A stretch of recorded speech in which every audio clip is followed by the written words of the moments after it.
Sehr geehrte Damen.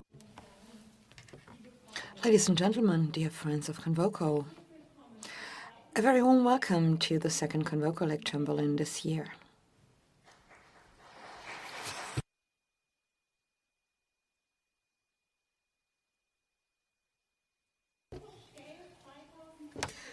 CONVOCO in 2017 raises the question of the common good in the 21st century. Does it still matter? And how? And what will become of it in the future?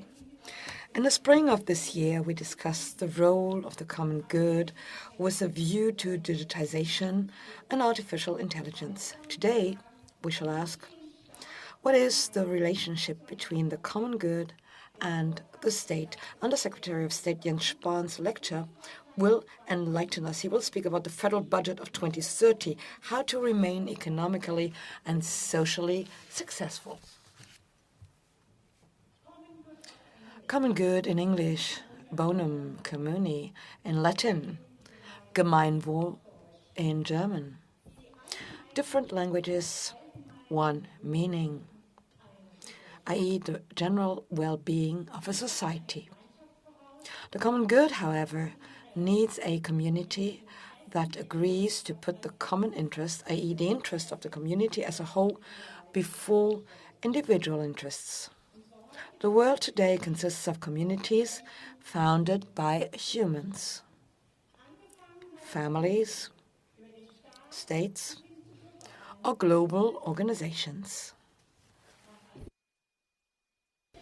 Aristotle says that the human being is a zoon politikon, a political being who finds his or her true nature in the common life of the polis. This is of utmost importance because the kind of person a human becomes depends on the social, cultural, and institutional conditions of his or her life, which is more than his or her personal success and wealth. For this very reason, the common good, the bonum communi, matters. Alas, the common good has fallen out of fashion in the recent past, it seems. The political parties hardly ever mention the very concept anymore. Jos Grünbein, the poet, complained in an interview that politicians even refrain from using the wonderful word of the common good, because if they do so, voters assume they suggest tax increases. What a sad conclusion. We need to refocus on the common good. The government, a state, in terms of the guarantor of security, freedom, and the rule of law, is an invention of early liberalism. When asked what the role of the state is, Wilhelm von Humboldt was unambiguous in his answer. The government secures freedom. The idea of the state as the producer of welfare is, indeed, a much older one.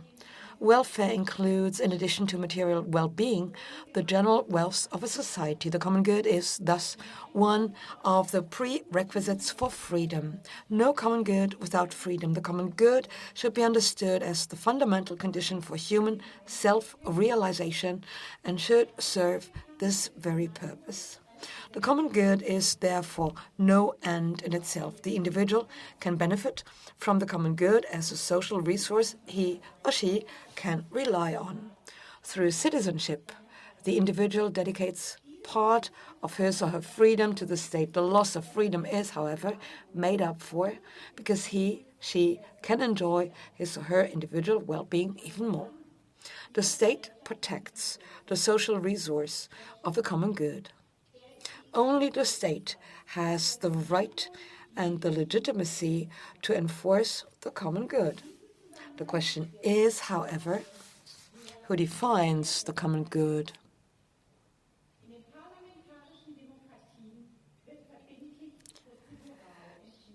It is a procedural definition in parliamentary democracies. The legislator decides, i.e. the majority, in a democracy. Thus, At the end of the 1950s, Germany decided that, pursuant to the concept of the common good, we should, in a peaceful way, use nuclear energy. We had a new common good when the Bundestag decided to opt out of nuclear energy in the year 2000 forever. However,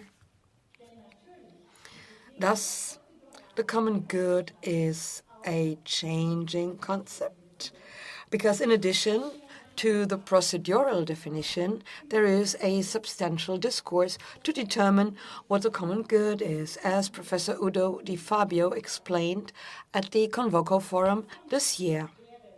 What else would be the role and the purpose of the public opinion, science, and ethics?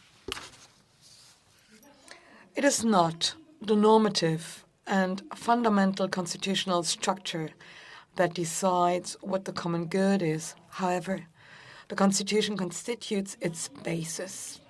The common good is thus determined by a combination of procedural definitions, i.e. procedures, for example, parliamentary decisions and similar procedures, and a substantial discourse. Plato considered the realization of justice an inherent aspect of the common good. Ultimately, the concept of the bonum commune cannot be separated from the universal concept of the good. Thus, the concept of the common good is geared at humankind as a whole. Modern political communities usually follow territorial thinking. It is, as a rule, about the common good of the polis or the nation-state. However, the concept of the common good is increasingly adopting a global and post-national dimension. On a global scale, the common good becomes a very concrete notion. In the fields of climate and health, for example, we must, in the interest of our very lives, think and collaborate across national boundaries for the benefit of our common good. Human beings are members of different communities. A citizen may think and act as a German, a European, or a cosmopolitan, depending on a given context. What applies to the citizen holds true for the state, too. The state must recognize when it can act alone and when, as a consequence of certain questions, it needs to be consciously aware of the fact that it is part of a greater community. Angela Merkel stressed this aspect in a recent interview with the FAS. She said, "We need to understand which problems we can solve rather in a European approach than all by ourselves in order to then identify the next task to handle. And sometimes, when trying to solve problems, nation-states must accept being overruled. The latter would also be a principal consensus within a democratic system." Our interpretation of the common good is enshrined in the fundamental principles of the welfare state and the rule of law within a social market economy. The key element of this guiding principle is clearly the combination of the freedom of the market and a socially balanced rule. Three fundamental values characterize the social market economy: personality, subsidiarity, and solidarity, which means self-realization implies individual and common responsibility, i.e., solidarity. The crucial question is how we can combine freedom and responsibility in a modern society. The answer economic psychologist Timo Meinhardt suggests is an alignment with the common good, which is more than an empty formula, but a goal deeply rooted in a social market economy.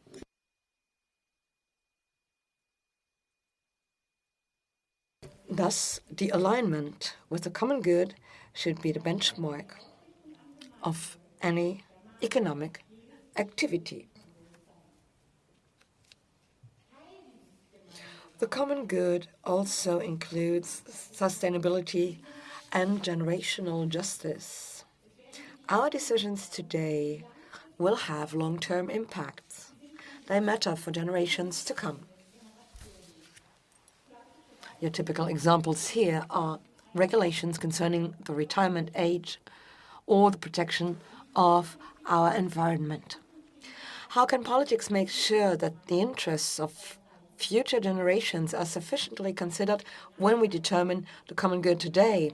Sustainability and the preservation of values also include the right use of common financial resources.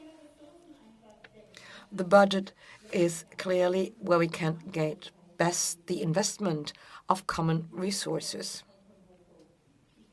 Dear friends of CONVOCO, I'm therefore looking forward to a lecture by Jens Spahn. He will speak about the federal budget in 2030, how to remain economically and socially successful. Jens Spahn will offer an answer to the question why it is high time to ponder the common good today. And he already answered the question in his book, Ins Offene, Into the Open. Let me quote him. We need to rethink with incredible speed almost every political field, be it education and professional training, the labor market, the economy, home security and the rule of law, foreign and security policy, Europe and the world. Not much can remain as it is today. We are facing disruption. On a positive note, this means 25 years after the German unification and the European unity, Germany and Europe have another chance to push the reset button and to think the continent in a new way. Mr. Spahn, I am very happy to welcome you today in an important moment in Germany. So thank you very much for having honored our invitation. These are exciting times, and the common good is an important topic. Let me prove it by quoting the German president who said 2 days ago, it's very important to look closely in order to find out why people are disappointed and why they feel hate, which is what we experienced in the election campaigns. Maybe the answer is to be found also in the context of the common good. I would like to give the floor now to Dr. Wolfgang Fink, the co-CEO of Goldman Sachs, Germany and Austria.